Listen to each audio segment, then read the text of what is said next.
So sometimes I'm pretty good at creating excitement. I'm not sure that the excitement is really all warranted, but it is excitement nonetheless. And so I'm glad that everybody has decided to take part in their state government and get engaged. This bill is Senate Bill 484. It deals with, it really is kind of cleanup with self-defense, remove some issues and ambiguous language in the bill, in the law. And, but of course it's commonly known as stand your ground, and that's enough right there to make it where it is controversial. So in short, there is what is most common throughout the country as far as when it comes to self-defense is that a person has a right to use reasonable force, either lethal or non-lethal force, in order to defend themselves. So 31 other states have a self-defense law that doesn't include any duty to retreat at all. And so every year, since I've been in session, we've had a bill that has dealt with this.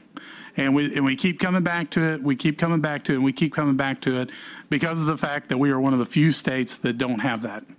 I think one of the reasons why we haven't changed the law is because essentially I think law enforcement and prosecutors do a pretty good job with what they've been given as far as the code section. So I think for the most part what we're doing in this bill is probably what most prosecutors are doing. I think they ask the question is, were they reasonable in their use of force? And if they were reasonable in the use of force, maybe they use the language in there that they can retreat with complete safety. Maybe they do whatever, but they're not prosecuting when people are reasonably using force to defend themselves. And so having said that, there's kind of two types of bills that I tend to carry, or I try to carry. One is there's a real problem out there that's affecting my constituents, and we need to address it, right? The second part is there's real potential for a problem that could affect my constituents, and we need to address it. Well, in this case, we have a code section that says you have a duty to retreat. Now, it includes language in there says that if you can retreat in complete safety, but that, of course, is ambiguous and is language that leaves some room for debate. And frankly, if somebody was not a good prosecutor, if they were not a good judge, they could actually prosecute somebody who is using reasonable force to defend themselves.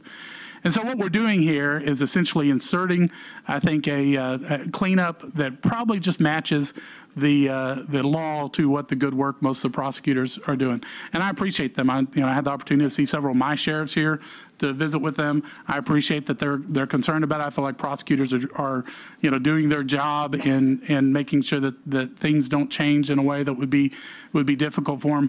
But ultimately, it's our job to make the decision about whether or not we are going to try to shape the law consistent with what is good policy. And that's what the effort is with this legislation. Okay, having said that, I'm going to go real quickly with just the structure of the bill and kind of go over that. And then I don't want to take up too much time. I know that there are people who want to speak for and against, or at least against the bill, and I want to give them their opportunity to do that. I really know that probably most people's mind is made up in this process. And so I don't know that anything we do here is going to change it, but it is important that we have some public discussion debate. Okay, so it starts off with, on page 1, in the first section, just makes it clear that when assessing when a person is threatened and has to use lethal force, and in fact, right above that, so lines 21 down through 26 is all existing language, right? So that is what our self-defense law is. And one thing that is important is that you look at, to start with, all of this is still prefaced by whether a person reasonably believes that they're reasonably believed to use imminent use of lawful physical force.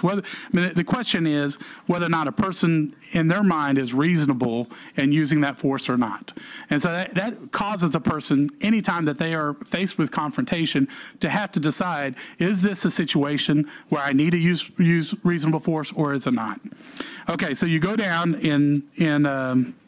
on section 1, 3A, it deals with the fact that it makes it clear there's no duty to retreat.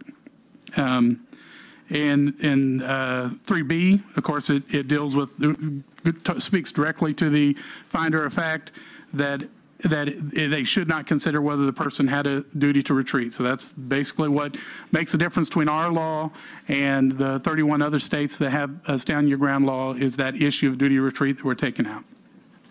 The other thing, so if you look on page 2, that's where you have other substantial changes, and essentially that is just cleanup where we're taking out language that actually I think this is the area that probably creates the most is the most ambiguous in the bill. And so then if you go down to the top of page 3, and then the rest of that section, well, so B1 all the way down through D are the limitations to it. So if a person has to be lawfully present where they're at, they can't be the person who's provoked it. They got to be lawfully in possession of the weapon, and can't be engaged in criminal activity. So if any of those things, they can't use this defense of self-defense. Then down on 13, it goes back and reiterates the language under this code section, saying that a person shouldn't have to retreat. The finder of fact shouldn't take that in consideration when they're making a determination of whether they used lawful force or not. So.